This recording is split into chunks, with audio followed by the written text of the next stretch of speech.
Hey everyone, Keifi here, and today I am joined once again by my good friend, Globos Heckley, who has worked retail in the gaming industry for about, 14 years now? Yeah, scary. It's been that long. Crazy. And we're here to chat about everything Final Fantasy, Kingdom Hearts, Square Enix related. So, first off, let's start with, what do you think customers are most excited for? Like, when they're coming into the store, what game are they usually asking for when it comes to Square Enix? What's the first one? I wouldn't say there's any one big game right now that they're calling for. Like, there's people that ask for Forspoken. When's the new release date on that? Because it keeps changing. Oh, God. And then there's always the inquiry of, can we do Final Fantasy 16 yet? Do we have a release date? Do we know anything? And a little bit here and there in Crisis Core. And then it's, what's the word on the next Final Fantasy 7? What's going on? Rebirth. Oh, yes. Yeah. I think people are anxiously awaiting that and what happens at the end of that. Speaking of that, actually, one of the things I wanted to ask you, I did a video the other day, and I'm pretty sure that Part 3 of the Remake series is going to be titled Final Fantasy VII Resurrection. It seems to make sense. Part 1 was Remake, Part 2 is Rebirth, Part 3 will be Resurrection, and then we have Crisis Core Reunion as the prequel. What do you think about that? Yeah, I mean, we've had this kind of conversation before. Resurrection kind of makes sense. We've had our theories in the past of what's going to happen overall. You know, Aerith will live, someone else will die. But the last one that we were talking about was, well, what if it's Cloud sacrificing instead of Aerith? And then the whole point of the last one is to find a way to bring him back. Yes. That would be quite interesting. It would fit in nicely with the Resurrection theme and with the song, Hollow, that they made for the new Remake series, because he always talks about how he's not going to let... Like, if he could do things differently, he wouldn't let Aerith go this time. He'd do whatever it takes to save her. So, I think Cloud, maybe even Zack, because it looks like he is alive, or even Tifa could potentially bite the dust. I think it's one of those three characters. Oh, there's so many different things that they could do, like...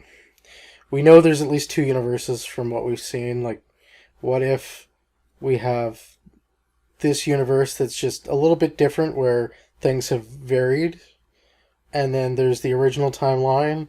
And then, we had a brush with another universe with Zack being alive. So I don't know if it's Zack that's actually alive in this universe and they just haven't really talked about him yet. But maybe there's a third universe that we don't know about yet. And that's where we're going to see in the next one. Like, universes collide almost into a third universe type thing? Yeah. Ooh. Where maybe all the best case scenarios of all the universes happen in Resurrection when they bring back whoever died. Yes, because somebody is definitely dying on Sephiroth's blade. That's a given. At least Sephiroth's blade, if not maybe whoever's pulling the strings above him. Because with everything going on, who knows, there could be a higher power that they just never touched on. That is interesting. I have thought about that. I mean, I don't want to take anything away from Sephiroth. Let's be real, he's like one of the coolest bosses in existence. But with Nero and Vice added into the Integrate DLC, it just seems like there's so many potential villains that maybe the party will be focused so much on Sephiroth that when they finally beat him, there was another bad guy either pulling the strings or doing something else who they have to fight, who is then the final boss. Jenova is supposed to be an alien or something, right? Yeah, Genova's from another planet. What if there's something that sent Jenova? Whoa. Yeah.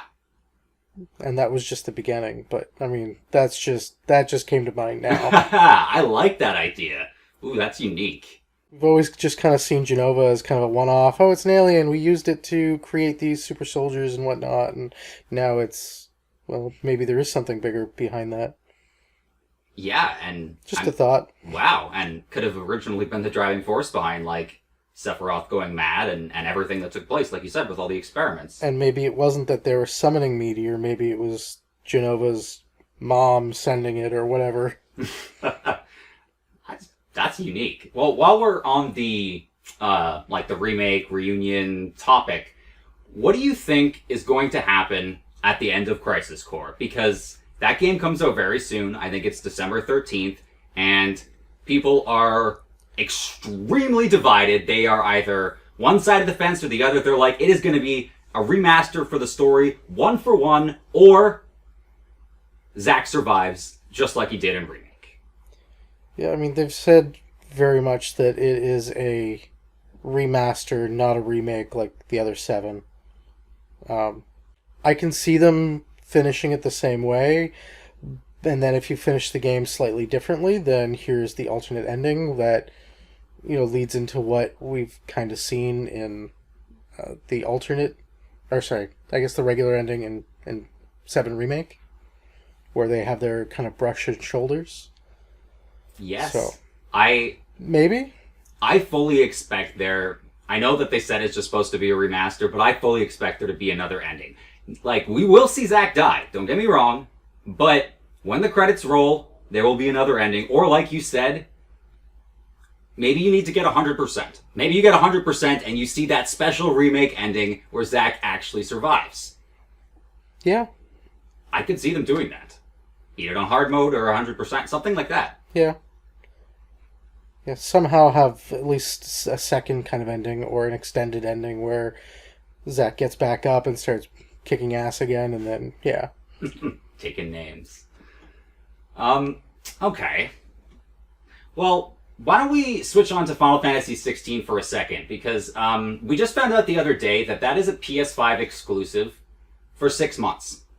Yeah, I heard it's only 6 months, and we'll start seeing it on PC and potentially elsewhere after that. I kind of have mixed feelings on this because, well, on one hand, I don't like exclusives. I really hate them. I think they're bad for gamers. I don't mind exclusives. I just really hate timed exclusives. I hate that companies pay to keep it on a specific console for a small amount of time. Because by the time it comes out, then it's polished on the other systems, and it's probably going to include the DLC and stuff, and it's a complete edition, and then it leaves a sour taste for the people that bought the original game and then had to wait for patches and have to get all the DLC separately, and just I don't know, it feels weird and wrong. Totally. And spoilers, oh my goodness, like especially for a game like 16, how are you on PC or Xbox, you're gonna know how that game ends, or you're gonna know everything. Yeah, that's the other thing too. It's if you're being patient and you want to wait, nowadays it's impossible to keep away from spoilers. There's either somebody going to talk about it, or you're going to see a post online, whether it's Facebook, Instagram, whatever media Twitter, you doesn't use. matter. Yeah, well, nobody's using Twitter anymore. But we won't talk about that. Yeah, maybe not currently. So this year is the 35th anniversary of Final Fantasy itself. And actually, in particular, it is the 30th anniversary of Final Fantasy V, the 25th anniversary of FF7, and the 20th anniversary of one of your favorite games, Final Fantasy XI.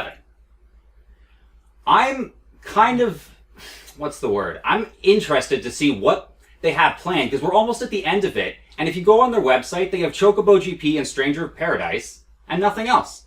So, do you think they're hiding something up their sleeve? Because why would they come up with a whole logo for the 35th anniversary and everything if they're just going to show 2 games? I think they could easily have some other offshoots that they haven't really announced. And aren't they in the middle of working on a few TV shows as well?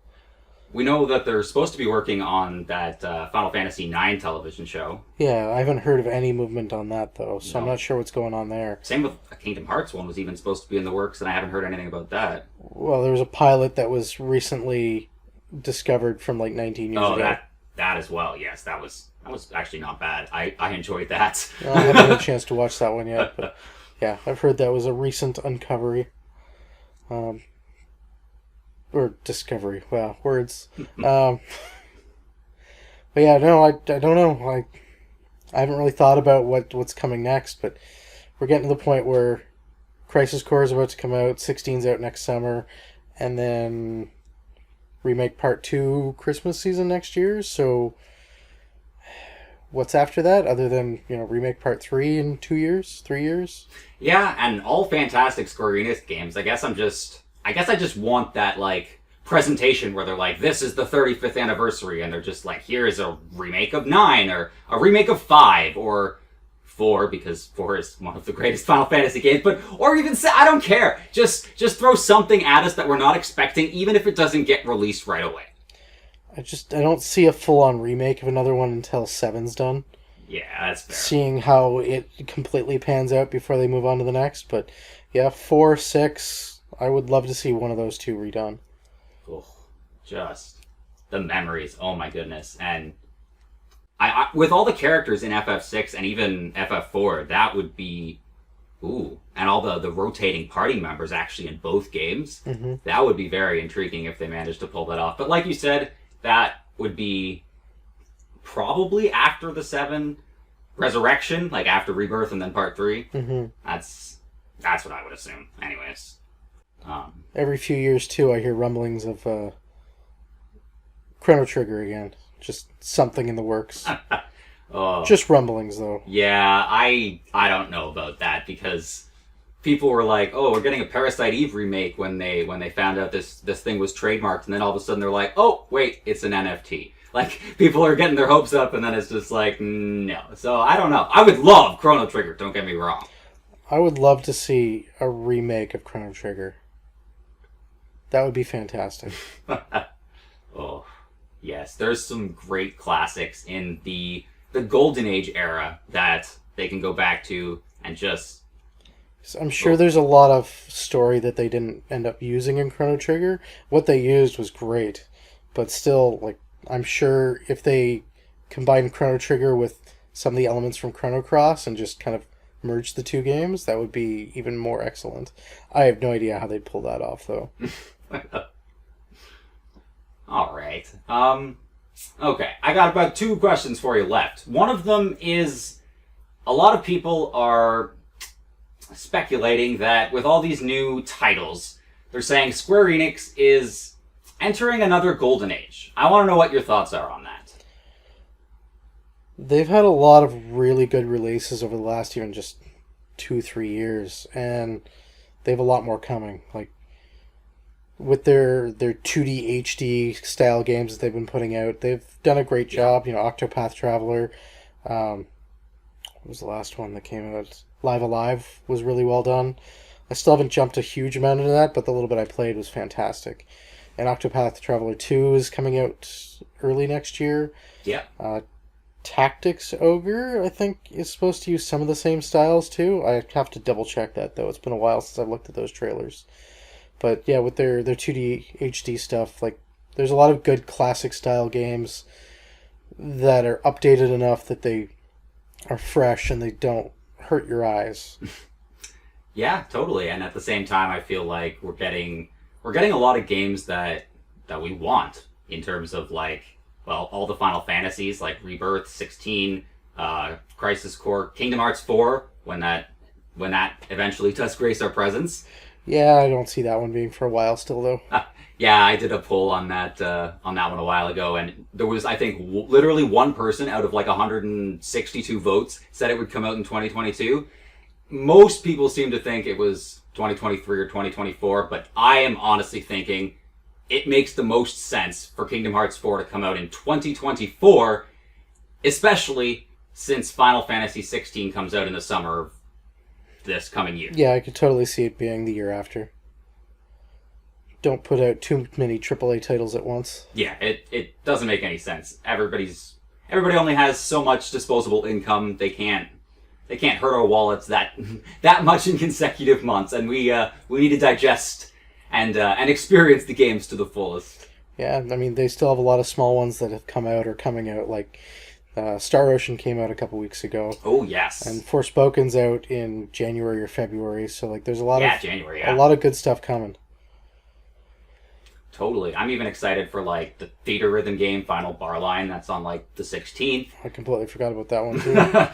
It's like I mean, I know there's been Theater Rhythm games before, but it really reminds me of Melody of Memory because I'm a big fan of that as well. Yeah. But it's like, yeah, for Final Fantasy, and they got all the actions and everything. I'm just really looking forward to that particular Theater Rhythm game, and probably pick up the Switch version. But I like my trophies, so. Yes, you do. We'll see. Okay, what about Rebirth, Part 2 of the Final Fantasy VII Remake series? When do you think that is coming out? Christmas season next year. Give a good, 5-6 months between 16 and that. Yeah, I can see that. Like, before Christmas, probably? Yeah. Get the holiday sales? Yeah. Awesome. Okay. Yeah, I mean, with Crisis Core coming out December 13th or something this year, it could easily be just a year away for that one. Whether it's end of November, beginning December again.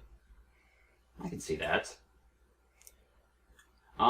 The other thing I wanted to just quickly mention was, it's not quite Square Enix related, but it is Sony related. We got a potential leak, I guess I want to say, rumor, whatever you want to call it, about the PS5 Slim, a new PS5 version that is supposed to have a detachable disk drive, and it's supposed to replace the current PlayStation 5 model by Q3 2023. I haven't heard anything for that yet, so we'll see. My understanding is they've just started putting out new models that use different components, so they're more readily available.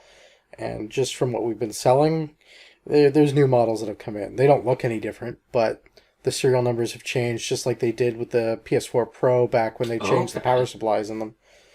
Because they used to have almost like a PC power supply, plug-in on it. Now it's all the same cables that they use on everything. So...